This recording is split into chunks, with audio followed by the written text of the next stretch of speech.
We're going to ask you how our Sunday looks. Oh man, it looks like it's going to be decent. Now, I mean, yesterday started off really nice. We had some sunshine. It got up into the mid and upper 50s, even some 60s across the area. And there wasn't that much of rain. You can see that the amounts were pretty low. So thankfully, we're not going to be saturating the ground a whole lot ahead of our next system, which does look to be more of a rain and more of a moisture-rich producer as it comes into the region. Now, you can see wish skies right now, cloudy. We are also dealing with some of the rain, and it's down here closer to the southwestern part of the state. Now we have the better chances of rain as we go throughout the morning hours. But overall, it's going to be just a few showers for your Sunday.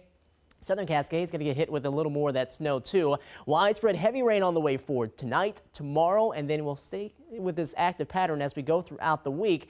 But it does look like after Monday, the rest of this week is probably going to be not quite in comparison wet in what we're going to see for tomorrow.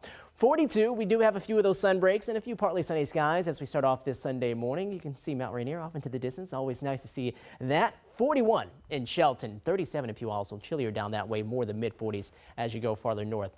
Some lighter shower activity moving now north of the U.S. border into Canada. You can see along the foothills there are some areas of light rain kind of here and there too. And then, yeah, down this way is where we have the majority of the moisture, and that's going to be heading more so into Oregon, where you can see that does start to sneak its way into parts of southern Washington, where we're dealing with a little more of that snow across the southern Cascades. Shower activity going to be coming to an end as we go later on into the morning with that disturbance. That's a smaller one that gets out of here.